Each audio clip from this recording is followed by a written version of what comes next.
Mesdames, Messieurs les journalistes, je voudrais à travers vous saluer la communauté nationale et internationale et me joindre aux nombreuses voix qui ont constaté et condamné ce qui se passe, les événements graves qui se déroulent actuellement au Sénégal, dont les moindres symptômes ne sont pas la fermeture, le retrait, pour dire, définitif de la licence de Walfadjri, ainsi que la suspension qui vient juste d'être levée de Internet. Et tout ceci procède d'une situation dans laquelle le président Macky Sall a choisi, avec un petit gang de députés et de membres de son parti, de perpétrer l'un des coups les plus odieux de l'histoire politique du Sénégal. Car assurément, il s'agit d'un coup et tout le monde, pour une fois, condamne sans réserve ce qui se passe. Le président Macky Sall et son gang de putschistes se retrouvent isolés comme jamais. Les condamnations des autorités morales de ce pays, et nous avons salué sous ce rapport la voix forte et claire de l'archevêque de Dakar, qui sans aucune réserve possible a dit que ce qui se passe est inacceptable et que la paix repose sur la vérité, mais que la vérité est en train d'être piétinée au Sénégal. Le président Macky Sall a été condamné par l'ensemble des constitutionnalistes de ce pays, à l'exception de ses tailleurs constitutionnels, parce que pour perpétrer ce genre de coup, il faut être aussi de petits hommes entourés par de petits hommes, parce qu'il faut appeler les choses par leur nom. Le président Macky Sall a été condamné par la communauté internationale, par le peuple tout entier qui est sidéré par ce qui est en train de se passer.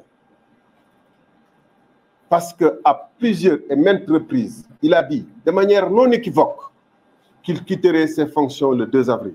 Mais on savait très bien que c'était simplement un jeu de mots. Le président Macky Sall avait une forme de fascination pour les putschistes. C'était quelqu'un qui a le plus élevé la voix contre les putschistes à travers l'Afrique. Et il a agi exactement avec le même modus operandi que les putschistes. Pour ne prendre que l'exemple du Niger. Des arguties qui sont dignes des putschistes de dire que son propre camp. Vous vous rappelez qu'ils ont dit que Bazoum n'a pas pu assurer la sécurité et que pour cela, et qu'il trempait avec les rebelles. Ce que Macky Sall et les gens de la CEDEAO ont refusé d'admettre. Eh bien, lui, il dit que le Conseil constitutionnel, en reprenant exactement les mêmes termes que Tchani au Niger, que le Conseil constitutionnel du Sénégal s'est allié avec son Premier ministre pour agir par corruption et changer ce qui devrait être la liste officielle. Je dis et je répétais que si le Conseil constitutionnel avait pris sur l'affaire Karim Wade une autre décision, c'est en ce moment qu'on aurait pu le soupçonner de corruption. Puisqu'il est établi de manière irréfutable, scientifique, par Karim Wade lui-même, qu'il avait la double nationalité au moment où il déposait sa candidature. Que si le Conseil constitutionnel avait pris sur l'affaire Bachir Diomaye et Cheikh Tidiane Dièye ici présent une autre décision, c'est en ce moment qu'on aurait pu le soupçonner d'avoir trempé dans de la corruption. Parce que sous ce rapport également, il n'y avait aucune base juridique pour exclure ces deux candidats. Donc, où sont les raisons? Sinon, comme Tchani, parce qu'il devait partir de son poste de chef d'état-major, il s'est réveillé un beau matin, il a trouvé que le poste était trop moelleux et qu'il fallait être khalife à la place du khalife. Ce président qui a envoyé notre armée en Gambie pour mettre fin à l'aventure de Yaya Jammeh, lui-même s'est mis dans un putsch. Et je vous dis, mesdames, messieurs, ce qui s'est passé à l'Assemblée nationale, c'est que la majorité n'a jamais été aussi silencieuse que pour perpétrer traîtreusement un coup. Vous n'avez jamais vu aucun député prendre la parole. Ils n'ont pas osé prendre la parole pour défendre, parce qu'il n'y avait personne d'entre eux qui put défendre. C'est pourquoi ils n'ont pas voulu du débat. On leur a dit, puisque vous avez la majorité, puisque vous êtes sûr de votre bon droit, Et puisque vous êtes majoritaire, au moins osons affronter, jutons démocratiquement. Ils ont refusé le débat. Aucun d'entre eux ne s'est exprimé. Et ce qui est encore plus paradoxal et plus flagrant, c'est que la base sur laquelle ils fondaient leur argutie, à savoir qu'une certaine personne avait aussi la double nationalité. Cette personne a été arrêtée. J'ai précisé que je n'ai jamais porté plainte. Mais cette personne a été arrêtée, mais aussitôt libérée ou mise sous résidence surveillée parce qu'il voyait bien la contradiction flagrante entre vouloir détenir cette personne et ne pas prendre toutes les mesures pour aller chercher Karim Meïssa Wade là où il est, parce qu'il a fait 2 fois par jour. Voilà la situation dans laquelle on se trouve et le président Macky Sall a plongé le Sénégal. Ali Ngouille Ndiaye l'a dit tout à l'heure, il se trouve à côté d'un Premier ministre qui est officiellement accusé dans un document parlementaire, dans le rapport de la commission des lois du Parlement, d'avoir corrompu des magistrats, sans aucune preuve. Et en attendant de fournir les preuves, il agit comme effectivement si le Premier ministre était corrompu, sans en tirer les conséquences de le démettre, sans que le Premier ministre n'en tire les conséquences de partir, sans que l'Assemblée nationale ne tire les conséquences de mettre le Premier ministre, de déposer une motion de censure contre le Premier ministre. C'est pourquoi j'ai parlé tantôt de petits hommes et de petites personnes qui agissent avec des moyens de bandits sans avoir le courage d'aller jusqu'au bout de leur logique. Mesdames, Messieurs, il ne faut pas qu'on se fasse d'illusions. On a déposé des recours devant le Conseil constitutionnel, mais il ne faut pas qu'on se fasse d'illusions.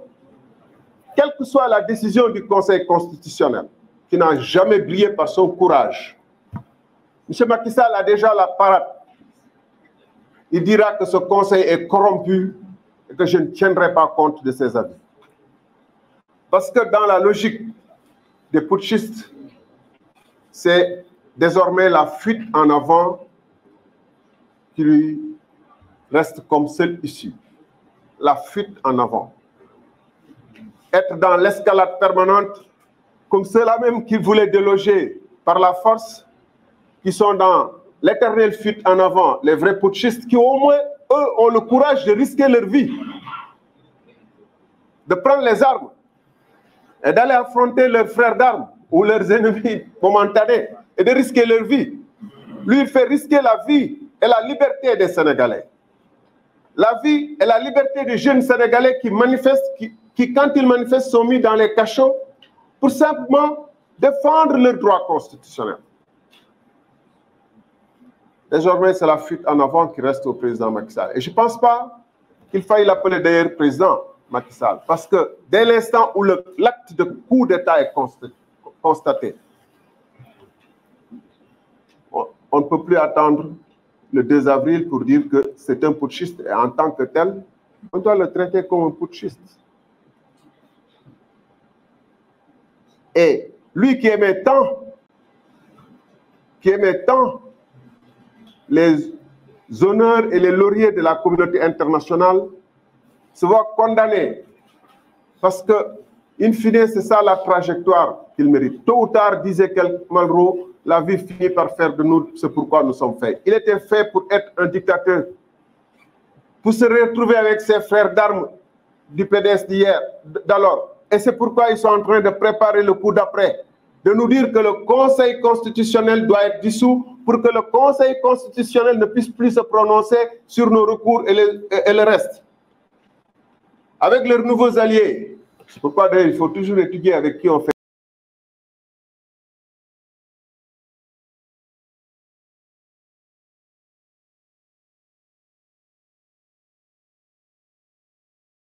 des coalitions. Avec leurs nouveaux alliés qui ont retrouvé une nouvelle virginité grâce aux législatives. Les prochains jours, de nous mettre en place une nouvelle cour constitutionnelle pour dire que puisque le Conseil constitutionnel est corrompu, il ne peut plus juger de ce que des recours et tout le reste. Mbokk yi, donc ce qui nous reste, c'est comme le collectif des candidats le dit, nous attendons que ce pays n'est pas le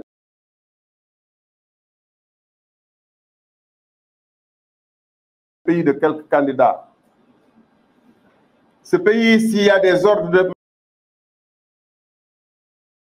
médecins, des ordres d'architectes, des unions de magistrats, c'est parce qu'il y a une constitution, des libertés qui ont été chèrement conquises et que nous devons défendre. Et nous en appelons donc à tous les ordres, à tous les syndicats, à tous les patriotes, aux organisations de transporteurs, au secteur informel, à la République, au peuple, pour qu'ils se mobilisent souvent les formes et dans les délais qu'il faudra définir, mais très rapidement. Mais en attendant, en tant que candidat, nous allons poursuivre effectivement nos caravanes. Mbokk yi ma gàttal rek ci wolof dama ne lu xew mooy li nga xam ne kenn réerewul mbir ni coup d'état moo xew. amoon na peut-être ñu am laam-laame ba muy jib di naan waaw xëy na conseil constitutionnel nu mu àttee mbir mi jaarul yoon ak damay fàttali ni suñu charte réew moom moo ne conseil constitutionnel lu mu wax amul mënuñu ci def recours te Macky Sall ci la mës a tënk waaye lay yi nga xam ne moom la fi teg